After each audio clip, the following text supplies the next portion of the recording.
યમુના બે કાંઠે વહેતી જીવન આનંદ ધારા જીવન મળ્યું છે જીવવા કહેતી જીવન આનંદ ધારા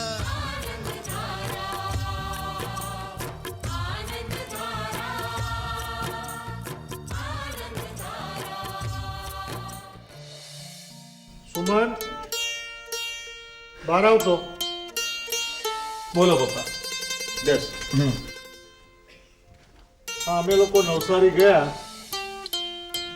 એ પછી કઈ નવા જૂની ખરી? ના પપ્પા, આમ તો બધું જેમ હતું એમનું એમ જ છે. તે સુમન આ ભારતી ફોઈની વાત આગળ વધી કે નહીં પછી? એમાં એવું છે મમ્મી કે તમે લોકો ગયા ને પછી મેં શાંતિથી બહુ વિચાર્યું કે ભારતી ફોઈના પ્રોબ્લેમને કેવી રીતે સોલ્વ કરવો. મને એક વાત સમજાઈ કે ભારતી ફોઈની સામે જ્યાં સુધી આખી હકીકત નહીં આવી જાય ત્યાં સુધી એ નહીં સમજી શકે. એટલા માટે મેં અને ચિરાગ એક રસ્તો વિચાર્યો. કયો રસ્તો? અમે લોકોએ એક વાત વિચારી કે ભારતી ફોઈની જે કંઈ પણ શંકા છે એ પેલી છોકરી નિકિતાના કારણે જ છે. એટલે અમે નિકિતાને મળવા જવાનું નક્કી કર્યું. પછી શું નિકિતાને મળવા ગયા, પણ સાચું કહું એ છોકરી અમને બહુ વ્યવસ્થિત લાગી. હા, એ આમાં ક્યાંય પણ ઇન્વોલ્વ નથી, સેજ પણ આડી લાઈની નથી. એટલે અમે લોકોએ વિજય ફુવા પાસે જવાનું નક્કી કર્યું. વિજય ફુવા પાસે જઈ એમની વાત પણ અમે સાંભળી, પણ મને તો વિજય ફુવાની વાત યોગ્ય નથી. એટલે તારું કેવું એમ છે કે આ બધી બાબતમાં ભારતીનો જ વાંક છે કેમ? ના, સાવ એવું પણ નથી. જુઓ, ભારતી ફોઈનો જે દ્રષ્ટિકોણ છે એમની રીતે સાચો છે અને ફુવાનો પોઈન્ટ ઓફ વ્યૂ પણ એમની રીતે સાચો જ છે. બંને સાચા છે. પણ હવે વાત ત્યાં અટકી છે કે કોણ કોને નમે. કોઈ ફુવાને નમે કે ફુવા ફોઈને નમે. તો સુમન મને એવું લાગે છે કે મારે હવે વિજય કુમારને મળવા જવું પડશે અને એમને સમજાવવું પડશે કે વિજય કુમાર ભલભલા રાજા મહારાજાઓ પણ છે ને એમની મહારાણીઓને પગમાં નમે છે, એમને વિનંતીઓ કરે છે અને જો નહીં માને ને તો તારી મમ્મીનો દાખલો આપીશું. પણ આ બધી વાતમાં હું વચ્ચે ક્યાંથી આવી એમ કોને મને? અંજો કહી દઉં છું, તમારે જે બોલવું એ બોલો, પણ ભારતીબેન અને વિજયકુમારને ભેગા કરો. ચાલો ભેગા કરો. ભલે મહારાણી ભલે.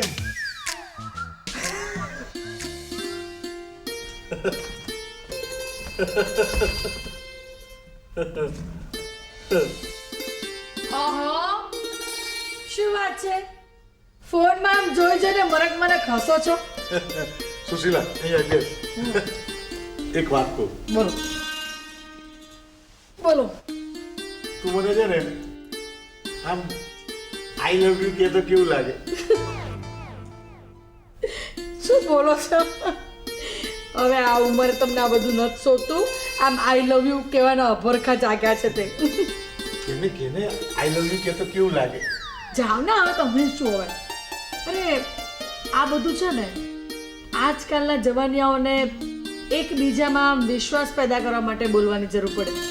જ્યારે આપણા જમાનામાં તો એકબીજાની આમ સામે જોઈ લે ને એટલે આ બધું બોલવું બરાબર છે. એમ? તે એક કામ કર ને, બોલો. મારી સામે જો. શું જાઓ ને હવે. તો બીજું કઈ આમ કામ ધંધો છે નહીં? અમારી વાત સાંભળો. હા. મૂળ વાત કરો. શું? વિજયકુમાર તો મળ્યા કે નહીં? સુમન વિજયકુમારને મળવા ગયો તો. એમ? હા.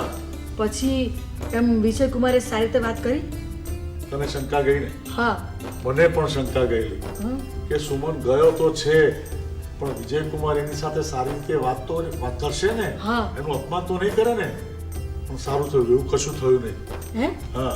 હાશ, તો આ તો બહુ સારી વાત કહેવાય. હો પણ એ બંને વાત શી કરીએ તો કહો. કઈ નહીં, વાત કઈ નહીં. સુમન ગયો ને હા. તો એમને માનપૂર્વક બોલાવે, હે? ખૂબ સારી રીતે બોલાવે અને કઈ વાત શરૂ કરે ને એ પહેલા જ એણે કહ્યું, એમને કહ્યું કે જો તમને કહ્યું કે ભારતીને ને મારે મતભેદ છે, મનભેદ નથી. એમ? હા. તો આ ભેદ આપણે દૂર કેવી રીતે કરવો એ વિશે કઈ વાત કરી કે નહીં વિજયકુમાર? આમ જોવા જઈએ તો મને એવું લાગે છે કે એમને એમની ભૂલ સમજાઈ ગઈ.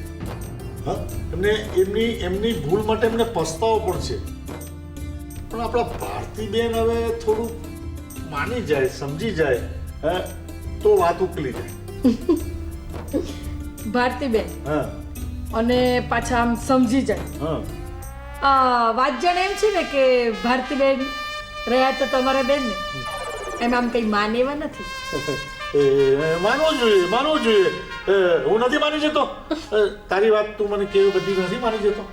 જો કે ઘરમાં કકળાટ ના થાય, ઝઘડો ના થાય એટલા માટે માની જઉં છું. હું માની તો જઉં છું ને. હા, માની જાઓ છો ને, માની જાઓ છો ને. તું માની જવું જોઈએ. માની જવું જોઈએ, બરાબર છે.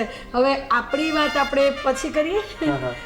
મને એવું લાગે છે કે ધારાને હું કહીશ કે ભારતીબેન સાથે આ બાબતે ચર્ચા કરે. કેમ તને નહીં ફાવે? મને શું કામ કહો છો? કેમ તમને નહીં ભાવે? તમને શરમ આવે છે? ના ના, મને કોણ તમને શરમ આવે છે? ઓહો, શું વાત છે ભાભી? કોને શરમ આવે છે? કઈ નહીં. આ તો એમ જ. એ વાત જણાય છે ને કે હું કે આમ એકાંતમાં કઈ વાત તમને કહું ને તો તમારી બહુ શરમ આવે છે.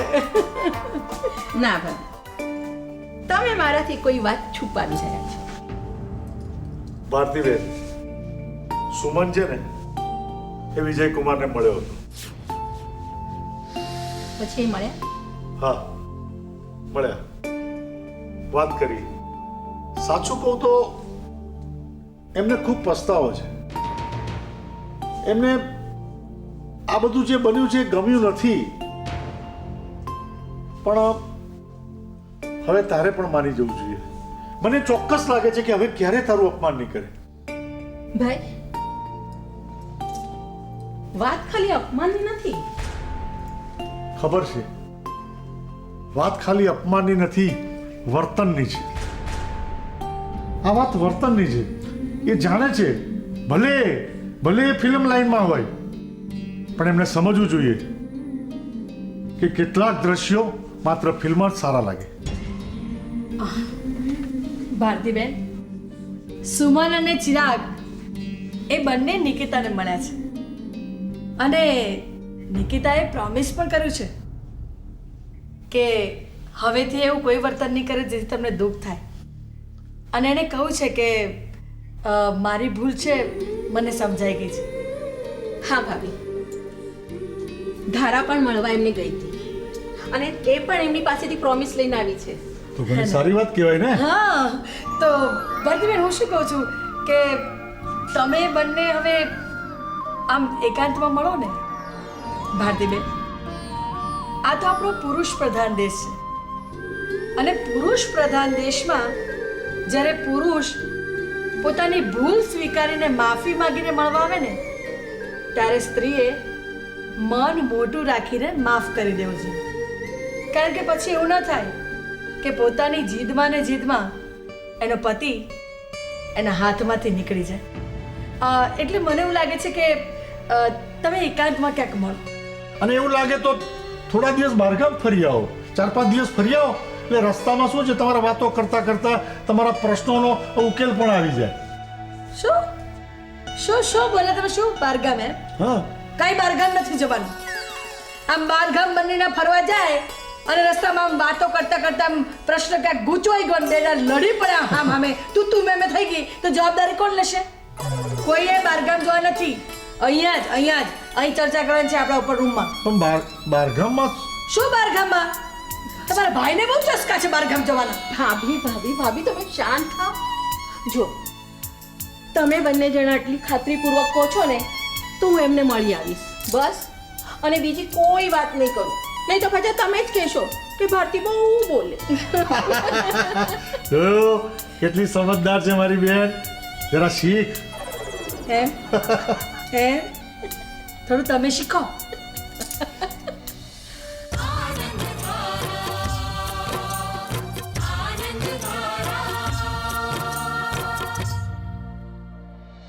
અરે યાર, જ્યારથી સિગરેટ છોડી છે ત્યારથી એવું લાગે છે કે ઉપવાસ કર્યા હોય.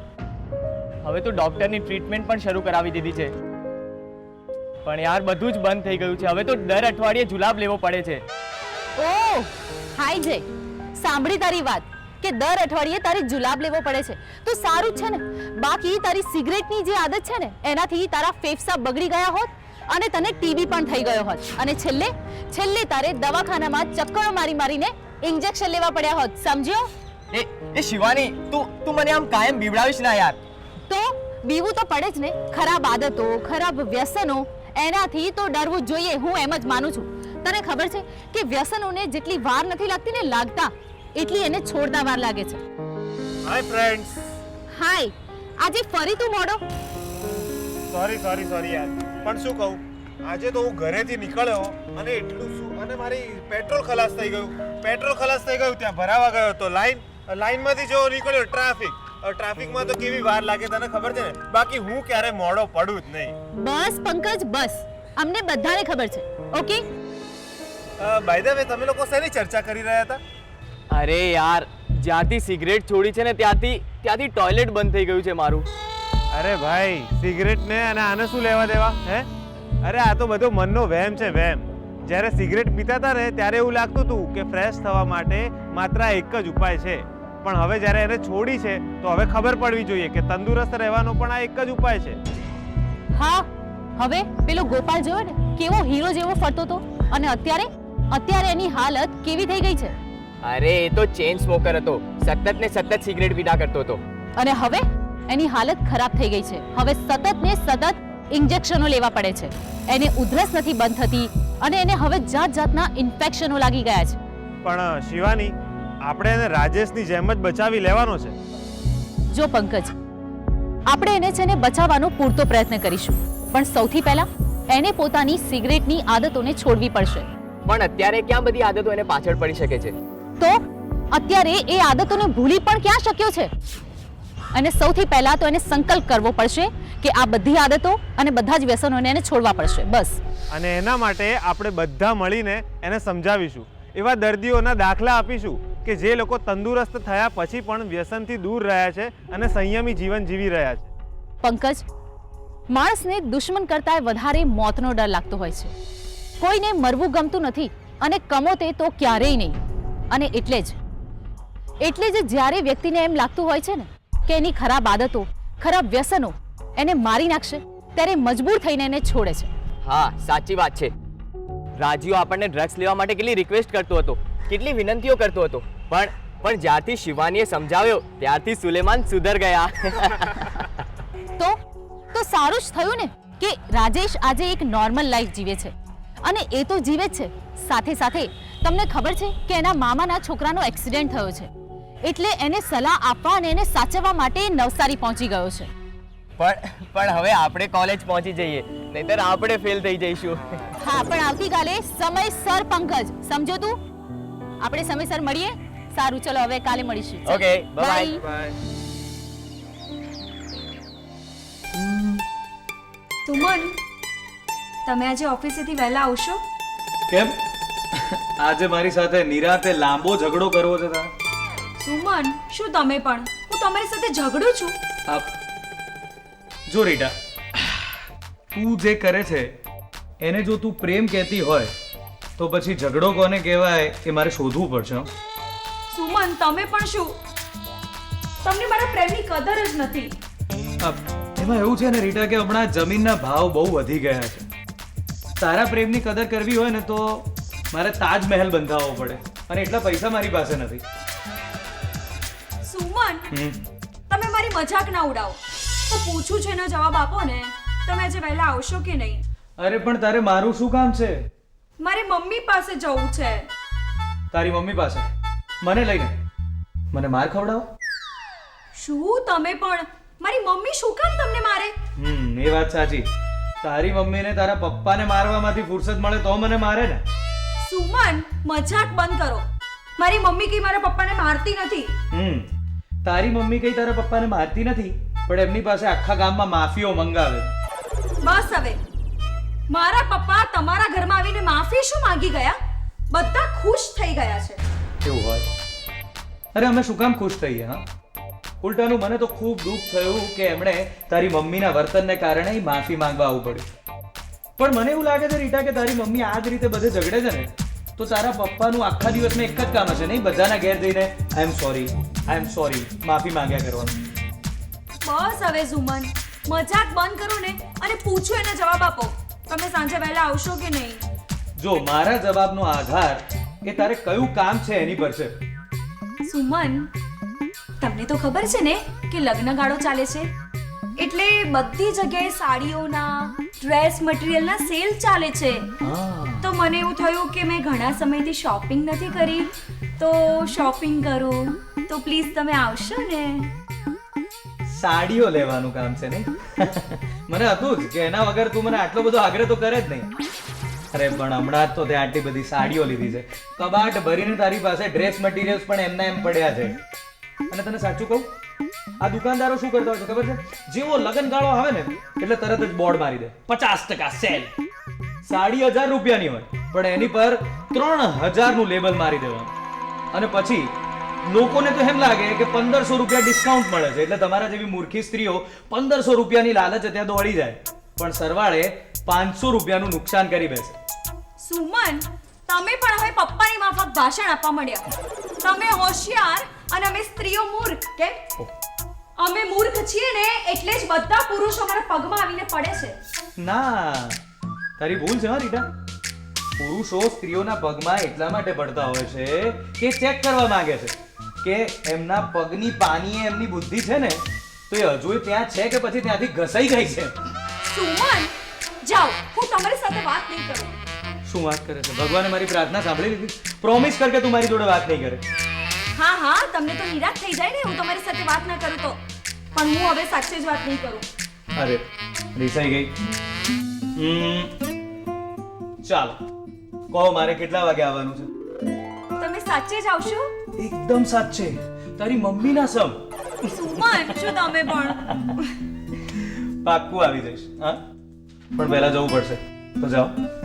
Good bye.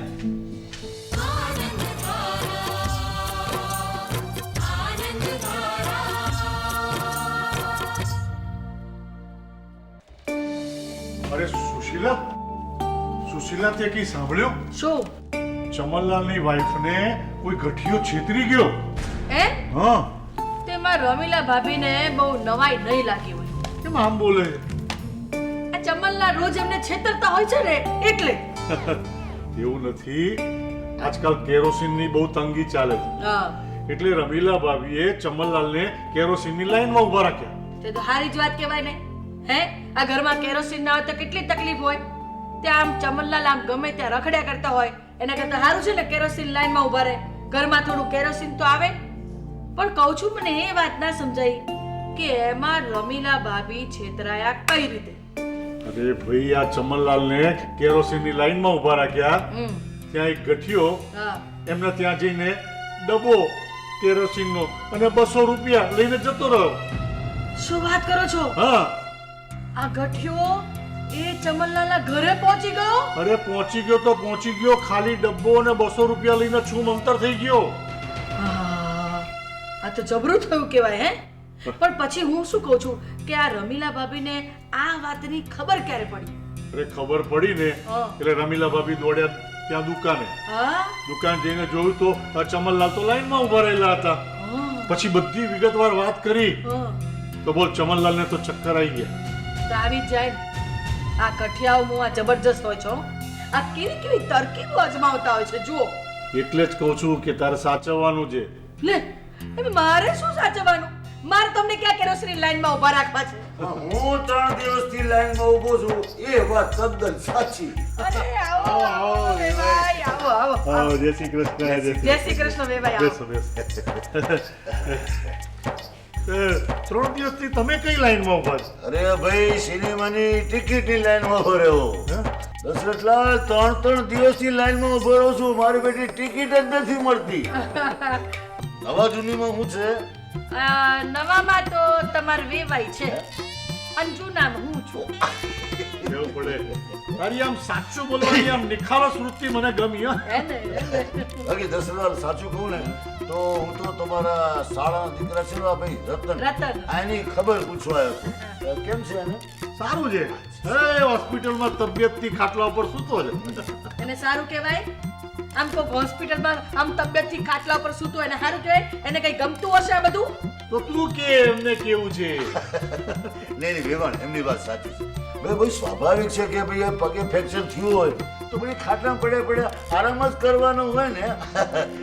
પણ એમ પૂછું કે તમારા ચિરાગની તબિયત પણ સારી થઈ ગઈ છે સાંભળ્યું છે, એની જ ખબર કાઢવા આવ્યો તો આમ તો. સાચું કહું ને વેવાઈ, તો તમે ખૂબ વ્યવહારુ છો. વ્યવહારમાં આમ ચૂકો એવા નથી યાર. ન ચૂકાય વેવાણ, ન ચૂકાય. વ્યવહારમાં ચૂકાતું હશે દશરથલાલ. અરે ભાઈ આપણે સગાઓ એકબીજાના કામમાં ના આવીએ તો બધી ક્યારે કામ આવે? એ તો વ્યવહાર ચૂકાય જ નહીં. આલો તમારા પેલા પડોશી છે ને, શું નામ? ચમનલાલ. એ ચમનલાલ કે વાત કરતા હતા કે તમારે ભારતીબેન અને એના મિસ્ટર પેલા વિજયકુમાર એ બે વચ્ચે કંઈક બંદૂક જેવું થયું છે, તે શું વાત છે? નહીં, એ બંને વચ્ચે બંદૂક હતું. જો કે વેવાઈ હું તમને વાત કરવાનો જ હતો. આમે વિજયકુમાર તમારા કુટુંબમાં થાય, તમે એમના કાકા થાવ એટલે કદાચ વિજયકુમાર તમારી વાતને માને એમ. કદાચ નહીં દશરથલાલ, કદાચ નહીં. માને હાડી 17 માને. કેમ ના કે ભત્રીજો છે મારો, જરૂર માને. અને આમે છે ને વિજય મારું બહુ માન રાખ્યો. માન રાખે એવા છે તો વેવાઈ તમે બંનેને ભેગા કરાવી આપો ને. બોલતા શું નથી, કરાવી દઈએ ભેગા. નહીં એટલે કે આમ બહુ બંદૂક જેવું નથી નથી રહ્યું હવે. હવે રહ્યું નથી. એ લોકોનો મનમેળ આમ આવી જ ગયો છે. આવી જ ગયો છે. પણ આમાં કેવું છે ભાઈ કે માણસ માત્રમાં અહમ, હું એટલે અહમ છે ને એ જતો નથી. આમાં કેવું થયું છે કે વિજયકુમારને એમ થાય છે કે હું શું કરવા બોલાવું, આ બાજુ અમારા ભારતીબેનને બી એવું થાય છે કે હું શું કરવા બોલાવું. આખી વાત છે ને અહમ ઉપર અટકી છે. ચિંતા છોડો માનો, તમારું કામ પતી ગયું ભાઈ સાહેબ. હા બિલકુલ ચિંતા કરો. હવે એ લોકો જેમના અહમને ના છોડતા હોય તો આપણે એમના અહમને છોડાઈ નાખીએ. હા બોલો બીજુને અહીંયા લાઈન માફી મગાઈ દો તમારી. ના એવું નહીં, તો જમાઈ કહેવાય, એવું ના કરાય. પણ આમ અમારા ભારતીબેનને થોડુંક સમજાવીને જો વિજયકુમાર પાસે લઈ જાઓ તો સારું. તો આપણે એમ કરીએ. ચિંતા ના કરો, આપણે તમે કહો છો એમ કરીએ. હું બંનેને ભેગા કરી દઉં, બે વચ્ચે વાતે કરાવી દઉં, અને કહેતા હો તો વિજયને અહીંયા તમારી માફી માંગો. ના એવું નહીં. આપણો મનમેળ થાય એટલે ઘણું. બસ તો સાહેબ જાઓ, છૂટ્યા. એ સમજો તમારું કામ પતી ગયું. એ હોમની તળે હુઈ જાઓ. તમારું કામ પતી ગયું. હવે વ્યાધિ મારી, બધી જવાબદારી મારી, ભેગા કરાવી દેવાની. શાંતિ રાખો. લો સાહેબ જાઉં. પછી શાંતિથી નિરાંત ભલે. જરાય ચિંતા ના કરતા, માનો કે તમારું કામ પતી જ ગયું. ચાલો બસ, જય શ્રી કૃષ્ણ. જય શ્રી કૃષ્ણ. હાશ, દરેકને આવા વેવાઈ મળે. મને લાગે છે કે હવે ચોક્કસ ભારતીનું કામ પતી જશે.